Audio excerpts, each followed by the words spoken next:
Bon, on s'y remet? Allez, c'est parti.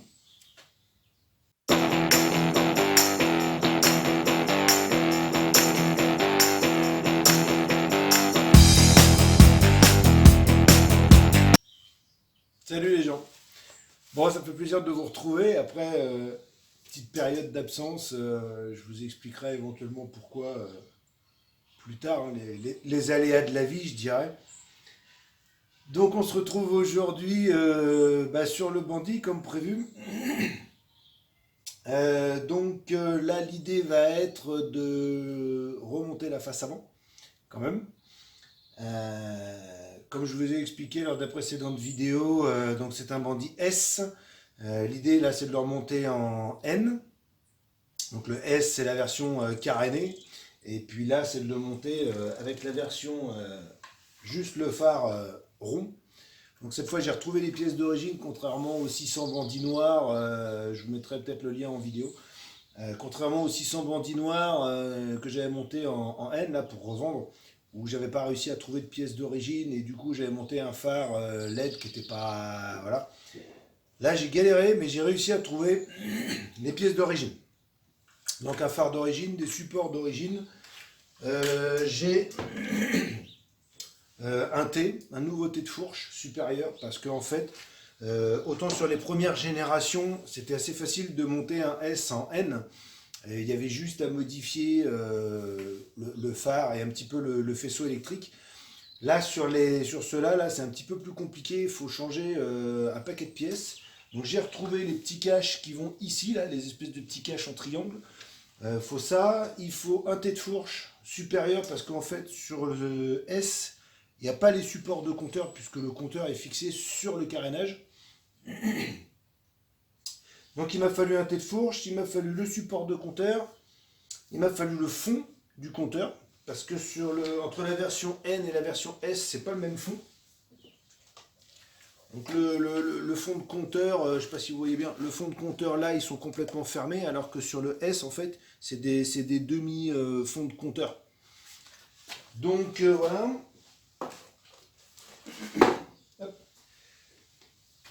Donc on a tout ça à monter. Pour remettre le compteur correctement, remettre le phare correctement, remettre des clignotants évidemment. Ensuite, quand on aura fini toute la face avant, donc là aussi je mettrai les rétros, hein, je vous ai dit que j'avais des rétros à mettre en embout de guidon, donc j'ai des rétros à mettre, histoire que ça se ressemble le plus possible à l'origine évidemment. Quand on aura fait ça, j'ai réussi à trouver, non sans mal, un passage de roue pour mettre à l'arrière, virer la grosse bavette, moche. Après, voilà, il y en a qui aiment bien le 100% d'origine. Moi, comme je vous ai déjà dit, 100% d'origine, ça m'emmerde. Alors là, je sais qu'il va y avoir le contrôle technique, mais je pense pas qu'un passage de roue pose un problème au contrôle technique. Comme le fait d'être monté en version N, hein, je pense qu'il n'y a pas de souci, parce que ce sont des pièces d'origine de 1200 bandits. Et puis quand on aura fait ça, que tout fonctionnera correctement, clignotant, etc., tout ça, on va s'occuper de redémonter les carbus, puisque ça tournait pas bien. J'avais racheté un kit de réfection de carburateur, et j'ai peut-être, je dis bien peut-être, compris pourquoi ça fonctionnait pas. Mais bien sûr. Donc j'essaierai de redémonter le carbu, enfin je réessayerai d'ailleurs, je démonterai le carbu et je remettrai les membranes pour voir si ça fonctionne et si mon problème il viendrait pas de là. Donc voilà. Donc allez go, c'est parti.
brancher le Neumann.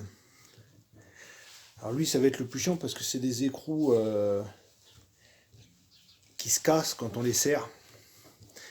Donc il faut que j'en rachète, c'est le seul truc que j'ai pas pensé à racheter.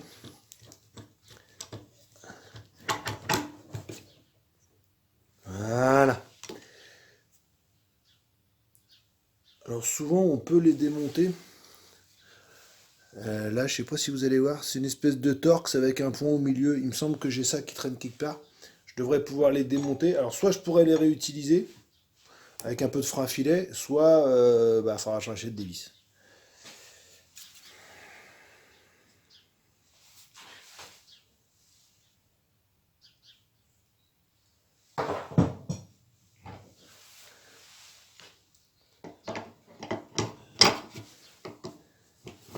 Ça se trouve, il va dessus. Alors en fait, je suis un peu partagé parce que j'ai acheté un thé de fourche d'occasion. Attendez, je vais vous faire voir.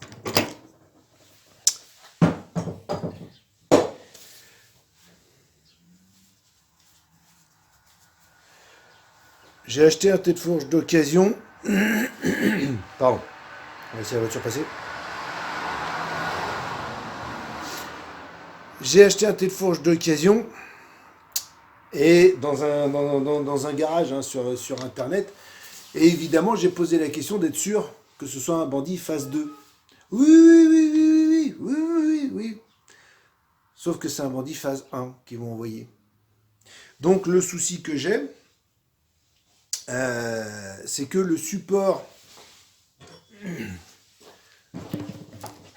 que j'ai acheté, il va pas sur les deux fixations là. Il est un tout petit poil plus écarté. Donc sur les phases 2, il y a une petite différence. Ça, c'est pas très grave. Le support, je vais le recouper, je vais resserrer les deux pattes, je vais les ressouder. Ça, c'est pas un souci. Mais, comme quoi, quand on passe par un garage, on n'est pas forcément mieux servi que quand on passe par des particuliers sur le bon coin. Mais par contre, j'ai, qui me reste d'une ancienne moto, un T de 1000 SV N. Et j'étais pas sûr que ce soit tout à fait les mêmes. Il me semblait bien que les fourches étaient les mêmes sur les 1000 SV et sur les 1200 bandits. Il me semblait bien que c'était les mêmes fourches, mais j'étais pas sûr.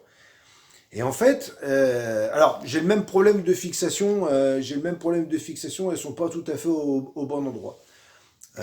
Par contre, je trouve qu'en termes de gueule, je trouve qu'il est plus sympa que celui du bandit. Pas ce que vous en pensez, mais j'aime bien les stries là, ici, là. Je trouve que ça fait quelque chose de plus sympa. Et comme là, en plus, c'est un truc de phase 1, là, c'est des vis normales, alors que là, comme sur le T d'origine, c'est plutôt des vis BTR. Donc je trouve qu'il est plus sympa et j'aurais tendance du coup à mettre celui-là. Mais évidemment, j'étais pas sûr qu'il passe. Et là, c'est pour ça que je viens d'essayer. Et a priori, ça fonctionne.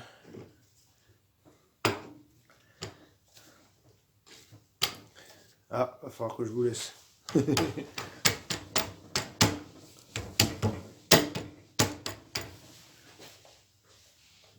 bonjour. Bonjour.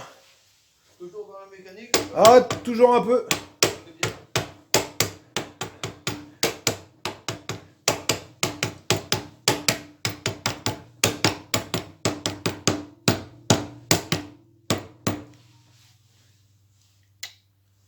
Et ça passe.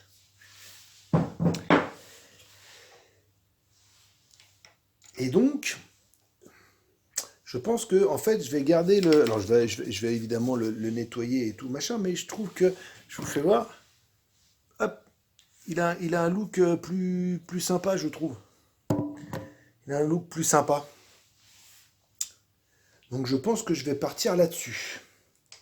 Ça me plaît bien. Les pontées c'est les mêmes, hein, de toute façon clairement les pontées c'est les mêmes, etc., etc. Je vais vérifier au niveau du Neumann si ça fonctionne bien. Donc je vais essayer de démonter sur le T de fourche d'origine et puis de le monter là-dessus. Et puis déjà si on a fait ça,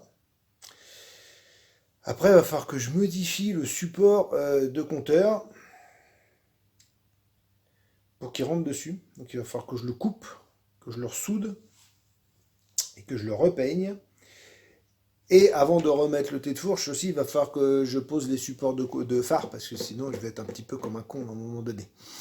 Mais je suis content parce que j'avais ce tête de fourche qui traînait, j'avais essayé de le vendre sous le bon coin, et puis bah voilà, a priori un tête de fourche de 1000 SV, ça intéresse personne.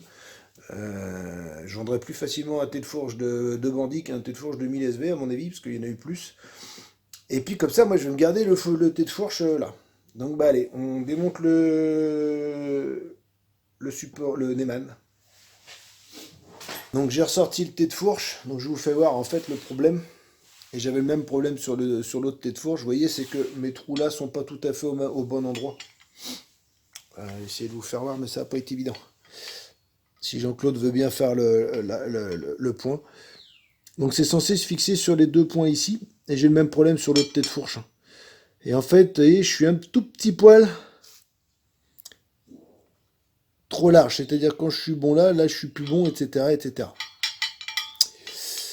Donc l'idée va être de faire une entaille ici et là, de venir resserrer les deux pattes, les poser en position sur le tête de fourche et de les ressouder comme ça. Bon, je vous ai pas filmé la découpe et je vais pas vous filmer la soudure parce que les caméras elles kiffent pas trop. Donc j'ai fait les entailles, je sais pas si vous voyez là. Et là maintenant, on est bon. Donc je vais les visser dessus. Je vais le visser dessus et puis je vais pouvoir comme ça le souder directement dessus. Comme ça je serai sûr que ça fonctionnera, que ça tiendra. Bon. Je vous retrouve après la soudure.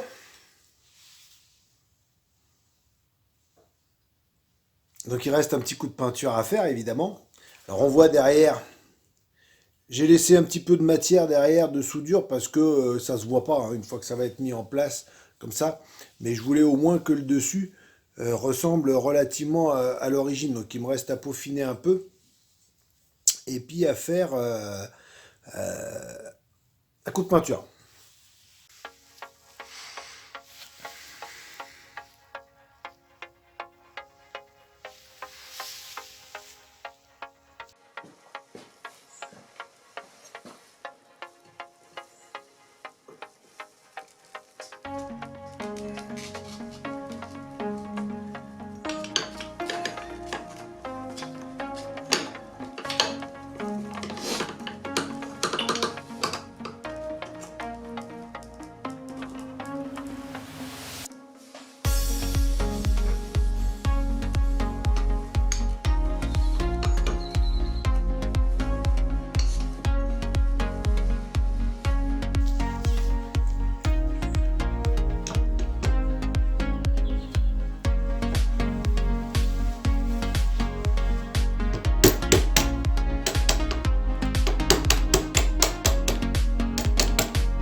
Donc voilà après peinture, mon support.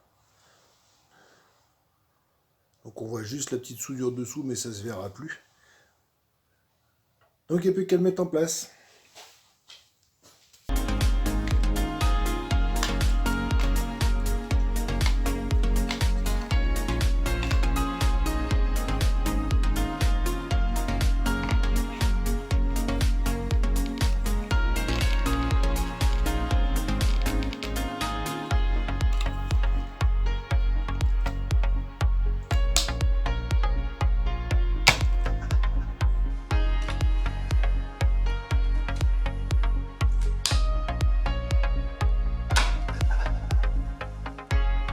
J'ai jamais été très friand de ces petites pâtes en plastique.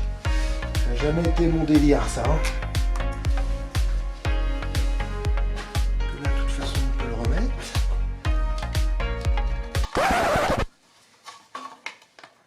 Oula, ça sent la connerie. Faut que je vire le phare pour le mettre. Bande de salauds. Bon, bah... Enfoiré!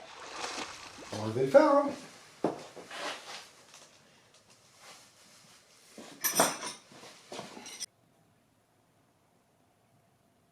Bon, la face avant est finie de remonter.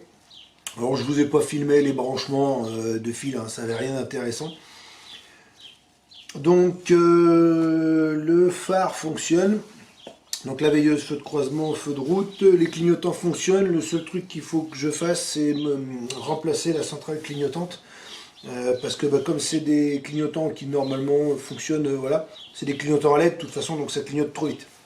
Donc je vais remplacer la centrale clignotante, je vais en prendre une réglable, c'est pas le prix que ça coûte. Donc au niveau de la face avant, je suis content, ça fonctionne, l'éclairage du compteur fonctionne, le compteur, tout ça, ça fonctionne, tout est bon. Donc je suis plutôt content de ça, j'ai monté les rétros. Alors ils sont pas réglés, hein, ils sont juste posés comme ça. Là maintenant je vais m'occuper de l'arrière, montage du passage de roue et du support plaque.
Donc là l'idée va être de fabriquer un support à batterie puisque sur la bavette d'origine, j'ai pas envie de la découper. D'abord parce que la découper ça va faire qu'il y aura que le petit support ici qui va tenir la batterie et je trouve que ça fait léger.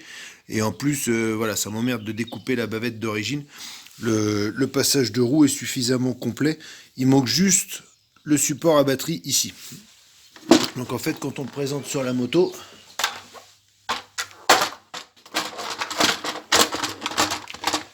la batterie est censée aller ici. Je ne sais pas si vous allez bien voir. La batterie est censée aller là. Donc en fait, ce que je vais faire, c'est que je vais fabriquer un support à batterie qui va venir ici. Et puis comme ça, ça sera nickel. Et ça m'évitera surtout de couper la bavette d'origine. Parce que clairement, ça m'emmerde de couper la bavette d'origine. On ne sait jamais. Je peux avoir à la remonter un jour avec leur connerie de contrôle technique ou quoi. Normalement, ils ne refuseront pas. Mais bon, on ne sait jamais ce que ça va donner. Donc j'ai acheté de la tôle. Alors j'ai deux plaques de tôle. Alors je les ai achetées. Il n'y a pas de partenariat. Je les ai achetées sur le site La Mine de Fer. Malheureusement il n'y a pas de partenariat. Donc là j'ai une première tôle d'1,5 mm qui va me servir pour ce genre de projet parce que j'ai aussi, je veux aussi faire le support de plaque pour le bandit. Et derrière j'ai de la tôle de 1 mm puisque dans quelques temps, puisque mon fourgon a été refusé au contrôle. Donc pour corrosion, donc je vais avoir des choses à faire sur le fourgon. Donc j'ai commandé deux plaques. Donc bah allez go, on est parti.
exprès de faire une courbe là, parce que bah, évidemment mon passage de roue il est courbé.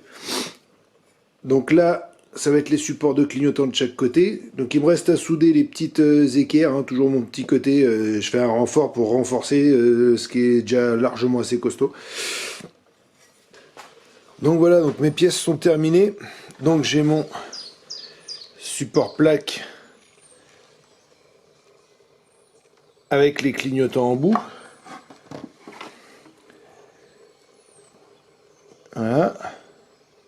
Avec le trou bon, qui n'était pas centré sur le passage de roue, dommage. Et puis j'ai fait des petites pattes là. Je vous expliquerai un petit peu plus loin à quoi ça va servir. J'ai fait 3 petites pattes.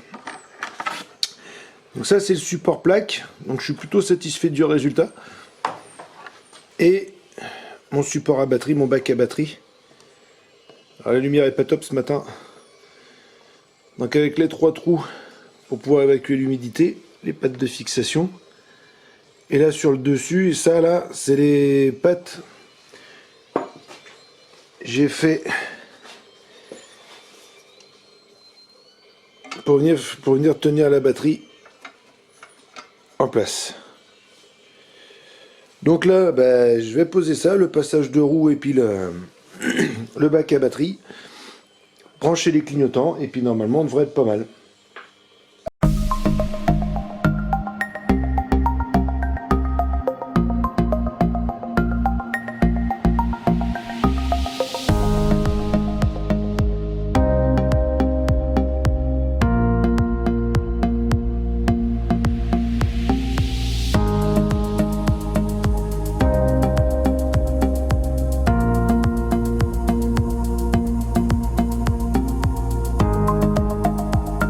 Passage de roue, je sais pas si on voit bien avec le contre-jour. Donc passage de roue et support plaque monté avec les petits clignotants. Donc derrière ça fait ça. Donc vous voyez les petites pattes que j'avais soudées, en fait c'est des pointes que j'ai tordues pour leur donner une petite forme et pouvoir passer des riselants derrière pour maintenir les fils. Comme ça au moins j'ai pas les fils qui se baladent. Les fils sont maintenus, alors c'est souple, hein, les fils, faut pas trop serrer les fils électriques en général, faut pas trop les serrer, faut leur laisser un peu de mouvement. Mais au moins ça me permet d'avoir, voilà. Donc le coffre à batterie, il est là. Donc vous voyez les trous, je sais pas si vous allez les voir derrière, vous allez peut-être pas voir grand chose. Vous voyez, ils prennent pas la flotte, hein. Ça prend pas la flotte, et puis il y a les 3 petits trous là dessous pour évacuer si jamais il y avait un peu d'eau qui allait se mettre. Et je me suis refixé sur les 2 vis d'origine qui tiennent le coffre à batterie et la bavette d'origine. Donc il n'y a pas de souci, ça bougera pas. Donc voilà. Donc esthétiquement,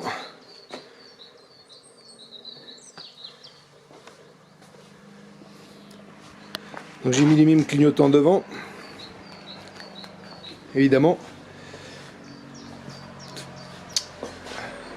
Donc on pourra faire un petit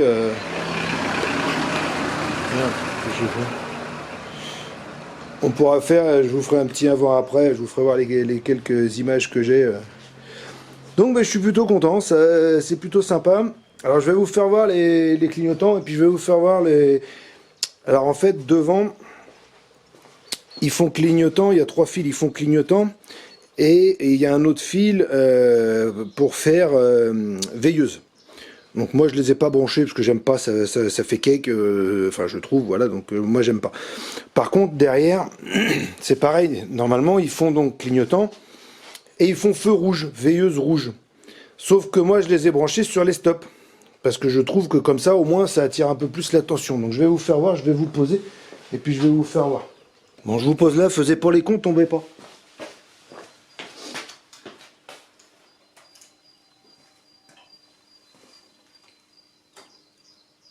Voilà.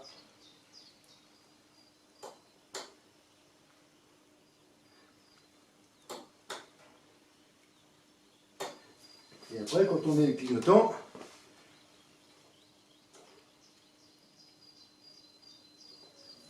voilà.